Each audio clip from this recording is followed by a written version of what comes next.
gross profit. All right, let's rock in. So this is the second of the 3 metrics that we look at to triangulate acquisition. We started with CAC. You have to have cheap customers. We talked about the different ways to improve it, free or discount, different ways to display discounts. But now we're going to talk about gross profit. Okay, so we're going to define what it is, why it's important, examples, calculating it, and improving it. All right, let's rock. So gross profit, the difference between the price and the cost of goods sold. So cost of goods, or COGS, is what it costs you to deliver the thing. All right, so if it costs me $9 to deliver meals and I sell it for 10, then I got $1 in gross profit. All right, very straightforward. Now, here's why this is important. So the problem is that most businesses think they need cheaper leads, when in reality, they need to make more money per customer. And so my observation is that the CAC, this is me like high level because I see lots of businesses. CAC between competitors is often fairly similar. So a lot of people are, obsessing about how they're like, they want to improve their ads and things like that. And sometimes you do need to do that. But the ranges are actually much tighter than you'd think. So you might see somebody who's, acquiring customers at $2,500, somebody else in the marketplace might be $3,500. Rarely would you see somebody at like $6,000 unless they're like just getting into the market. But the CAC for specific avatars is usually pretty tight in terms of ranges when I see many businesses in the same industry. Now that may surprise you, but that just like kind of is what it is. But the difference between how much money these companies make is often how much customers are worth. Now, that is where the huge discrepancy between businesses exists. So this is the difference between the whales and the minnows, is how much they make per customer, gross profit. All right. So let me tell you a quick story. So I did a consulting day years and years and years ago. It might have been the first 5 I've ever done my whole life. And a guy was in the same space as me. And you're like, wait, Alex, why would you help somebody who's a quote competitor? I don't see the world that way. So guy came in and he was selling the same number of units per month as me. All right. Same number of units per month as me. But I was making 56 times more profit than he was. That means 56 years of him making the amount of money that he made is what I made every year. And so he was making $300,000 a year in profit and I was making $17 million a year in profit. Same number of units sold per month. And so the major difference is how much we made per customer. And so gross profit is the arms race of business, because the thing is the person who makes the most money can spend the most money. This is how you get an ethical monopoly. So like, you don't have a monopoly from, okay, I'm somehow protecting no one else can do business. You're saying you're welcome to do business, but I'm going to outspend you on all advertising channels. So for you to get your word out, you're going to have to outbid me. But because I created a better business model, I can outspend you. In the auction of attention, this is a Dan 1080 quote, he who can spend the most to acquire a customer wins. This is my version of the quote, which is what I like my version. He who makes his customer worth more to his business than to his competition wins. I think about this in terms of what can I do? So rather than thinking, oh, I can spend, and I love Dan, to be very clear. He who can spend the most, it's what do I do in order to spend the most? What I do is I make my customer more valuable. The outcome of that input is that I can now spend more. So these are really just 2 parts to the same quote. If this is the precursor to this one, if that makes sense. All right, so that's why this is important. So let me give you an example.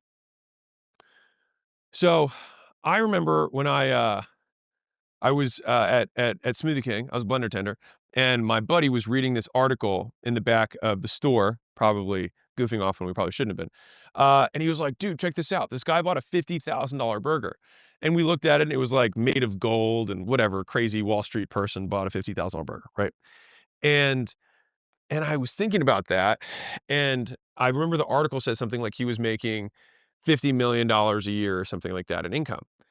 And so what I ended up doing was I started looking at what it costs him in hours versus what it cost me in hours for the burger that I bought earlier that day. And so then I realized that my $13 burger was the same to me as this Wall Street guy's $50,000 burger, that it was actually the same level of inconsequential cost for him as it was for me. And arguably, this was more expensive for me than it was for him, just a normal burger. And so that concept basically is the reverse of the realization that you can only go down to zero. You can go infinitely high when it comes to lifetime value.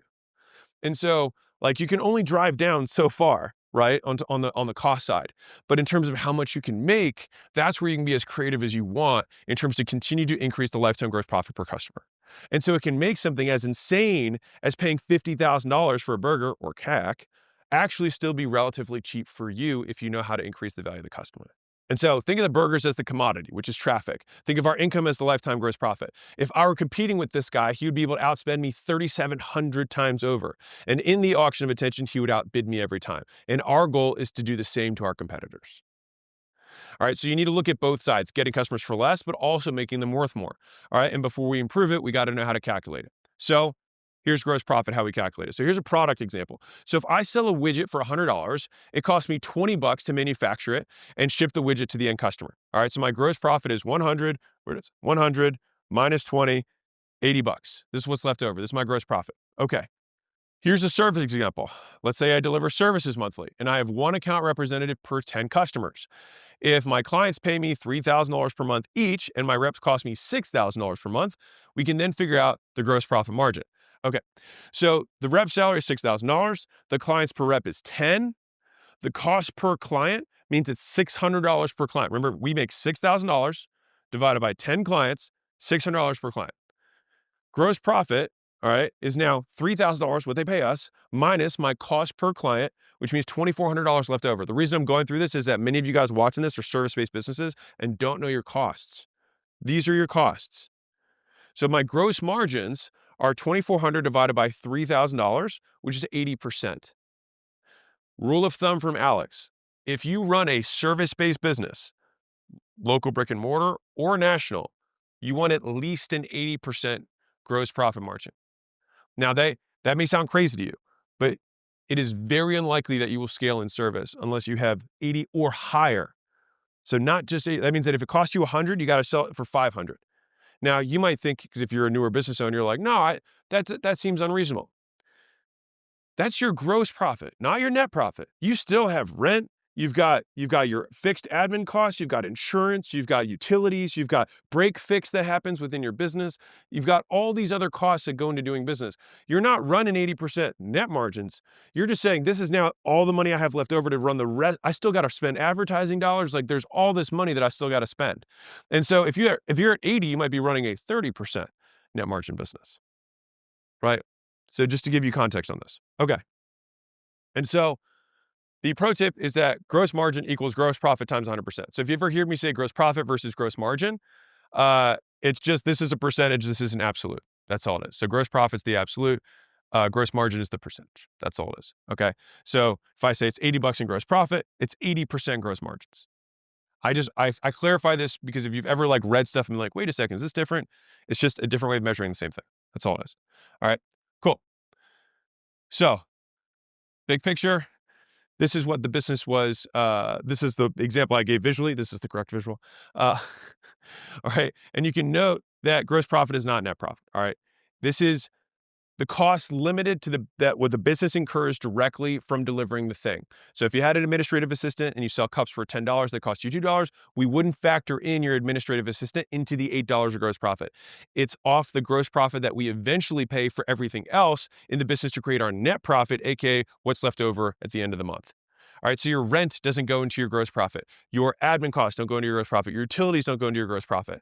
It's just the cost of, okay, if I sold another one of these, if I sold another customer, what are the variable costs? What are the costs that go up per unit sold?